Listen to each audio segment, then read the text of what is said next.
Hey guys, welcome back to my channel.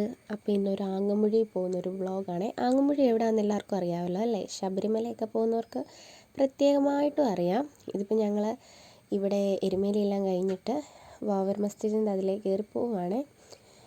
Thulappally കഴിഞ്ഞിട്ടാണ് നമുക്ക് ആങ്ങമുഴി ഫോറസ്റ്റിലേക്ക് കയറേണ്ടത്. അപ്പോൾ കടമലപ്പാലം എത്തിയപ്പോഴത്തേക്ക് ഭയങ്കര ബ്യൂട്ടിഫുൾ ആയിട്ടുള്ളൊരു വൈബാണ്. നല്ല രസമാണ് കാണാൻ വേണ്ടി.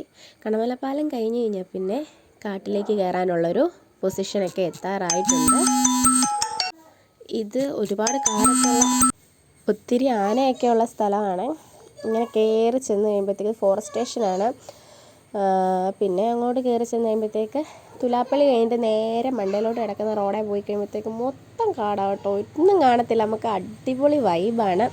ഇഷ്ടം പോലെ കാട്ടാനയുണ്ട്, അങ്ങനെ മ്ലാവുണ്ട്, ഒത്തിരി സാധനങ്ങളുള്ള ഒരു പ്ലേസാണ്. നല്ല രസമാട്ടോ കാണാൻ വേണ്ടി.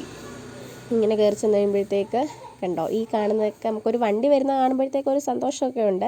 ഒറ്റയ്ക്ക് ബൈക്കിൽ പോകുമ്പോൾ നെഞ്ചിൽ തീ വെച്ചുകൊണ്ട് വേണം നമ്മൾ പോകാൻ വേണ്ടി. അങ്ങനെ കയറി ചെന്ന് ഒരു ഭാഗം കയറി ചെന്ന് കഴിയുമ്പോഴത്തേക്ക് നമുക്കൊരാശ്വാസം കിട്ടും. ഫോറസ്റ്റ് സ്റ്റേഷനാണ്. അങ്ങനെ ഇതിങ്ങനെ പോകുമ്പോൾ മൊത്തം നമുക്കൊന്നും കാണത്തില്ല. അവിടെ ഒരു വീട് പോലും ഇല്ല ഒരു സഹായത്തിന്. നെഹാന് പിന്നെ എവിടെയാണേലും കുഴപ്പമില്ല കേട്ടോ, വണ്ടിയിൽ യാത്ര ചെയ്താൽ മതി. നേരെ ഇതേ ചെല്ലുന്നതാണ് പ്ലാപ്പള്ളി ഫോറസ്റ്റ് സ്റ്റേഷൻ കേട്ടോ. ഇവിടെ സാധാരണഗതിയിൽ എപ്പോൾ വന്നാലും കുരങ്ങന്മാർ കാണുന്നതാണ്. ഞങ്ങളുടെ ഭാഗ്യം കൊണ്ട് ഒരു കുരങ്ങൻ പോലും ഇല്ലായിരുന്നു. ആ മരത്തിൽ ഫുൾ എപ്പോഴും കാണാം കേട്ടോ, കുഞ്ഞതും വലുതുമായിട്ട് ഒരുപാട് കുരങ്ങന്മാർ. ഞങ്ങൾ പോകുന്ന സമയത്ത് പണ്ടൊക്കെ പോകുന്ന സമയത്ത് മ്ലാവ് കാണാറുണ്ട്. ആനയുടെ കൂട്ടത്തിൽ പെട്ടുപോയിട്ടുണ്ട്. പിന്നെ കാട്ടുപോത്തിനെ കണ്ടിട്ടുണ്ട്. അങ്ങനെ ഒട്ടുമിക്ക സാധനങ്ങളും ഇതിൻ്റെ അകത്തുണ്ട്. പിന്നെ ചില സമയങ്ങളിൽ മാത്രമേ ഇവിടുന്നത് ഇറങ്ങാറുള്ളൂ കേട്ടോ. രാത്രി വരുമ്പം എല്ലാത്തിനെയും കാണാം. ഒരു 7 മണി സമയത്തൊക്കെ വന്ന എല്ലാ ഐറ്റംസിനെ കാണാം കേട്ടോ. പിന്നെ ഈ സമയമൊന്നും പേടിക്കണ്ട. എന്നാലും നമുക്ക് കാടല്ലേ, നമ്മളങ്ങനെ പോകുന്ന വഴിക്കൊക്കെ ഇച്ചിരി പേടിയൊക്കെ ഉണ്ടാവും. ഒന്നും സാരമില്ലായിരുന്നു. ഞങ്ങളങ്ങ് പോയി. ഞങ്ങൾക്ക് ഏതായാലും വീട്ടിൽ ചെല്ലണമല്ലോ.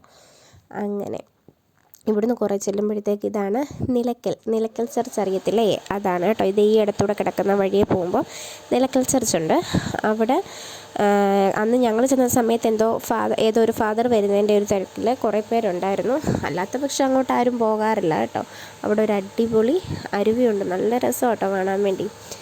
ഇത് പിന്നെ ഗവിയുടെ നമ്മൾ ടിക്കറ്റ് എടുക്കുന്ന ടിക്കറ്റ് കൗണ്ടറാണ് കേട്ടോ. എല്ലാവരും ഇവിടെ വന്നിട്ട് ഇപ്പോൾ ഓൺലൈനൊക്കെ ആയി. പണ്ടൊക്കെ ടിക്കറ്റ് കൗണ്ടറിൽ കൂടെ ആയിരുന്നു എല്ലാവരും ടിക്കറ്റ് എടുത്തുകൊണ്ടിരുന്നത്. ഇത് നിലയ്ക്കൽ ചർച്ചിലെ അങ്ങോട്ട് പോകുന്നിടത്ത് ഈ അരുവി കഴിഞ്ഞിട്ടാണ് നിലയ്ക്കൽ ചർച്ചിലോട്ട് പോകുന്നത്. റോഡും അരുവിയും എല്ലാം കൂടെ ഒരു ഒറ്റയായിട്ട് കിടക്കുകയാണ്. റോഡിൽ കൂടെയാണ് നമ്മൾ ഈ വെള്ളം ഫുള്ള് ഒഴുകുന്നതും എല്ലാം. അപ്പം വണ്ടിക്കാരൊക്കെ മാത്രമാണ് വണ്ടി, അതായത് ഏത് ബൈക്ക് കാറൊക്കെ കഴുകാൻ എളുപ്പമായതുകൊണ്ട് അങ്ങനെ വണ്ടിക്കാരാണ് എപ്പോഴും ഇവിടെ വരാറുള്ളത്. അല്ലാതെ അങ്ങനെ ആരും വരാറില്ല. അന്ന് ഞങ്ങൾ ചെന്ന സമയത്ത് ഈ ചർച്ചിൽ എന്തോ ഒരു ഇതായതുകൊണ്ട് ഒത്തിരി പേര് ട്രാവലറും അങ്ങനത്തെ ബസ്സിലൊക്കെ ആൾക്കാർ പോകുന്നുണ്ടായിരുന്നു കേട്ടോ. നല്ല രസമായി ഈ പ്ലേസിൽ നിൽക്കാൻ, അടിപൊളി പ്ലേസ്. ആ സമയത്തൊക്കെ തോട്ടപ്പുഴ ഉണ്ട് കേട്ടോ. ഈ സമയത്തൊക്കെ മഴയല്ലേ, അതുകൊണ്ട് ഇങ്ങനൊരു പ്ലേസ് ഇതിനകത്ത് ഉണ്ടോയെന്ന് അവിടെ ചെന്നവർക്ക് മാത്രമേ അറിയത്തുള്ളൂ കേട്ടോ. അല്ലാതെ ഇന്ന പോലെ ഒരു കാട്ടിൻ്റെ അകത്ത് ഈ അരുവി ഉണ്ടെന്നൊന്നും ആർക്കും അറിയത്തില്ല ഇതുപോലത്തെ. പിന്നെ ഈ ചെല്ലുന്നതാണ് ആങ്ങമുഴി പാലം. അങ്ങനെ ഞങ്ങളുടെ ഡെസ്റ്റിനേഷൻ എത്തി. ഈ വഴി നേരെ പാലം തീർന്നു കഴിഞ്ഞ് വലത്തോട്ട് കിടക്കുന്ന വഴിയെ ചെല്ലുമ്പോഴാണ് എൻ്റെ വീട്. മണ്ടയിലൊരു സ്കൂളുണ്ട്. ആ സ്കൂളിൻ്റെ തൊട്ടിപ്പുറത്തായിട്ടാണ് എൻ്റെ വീടെടുക്കാൻ പറ്റിയില്ല. അപ്പോൾ ടാറ്റ.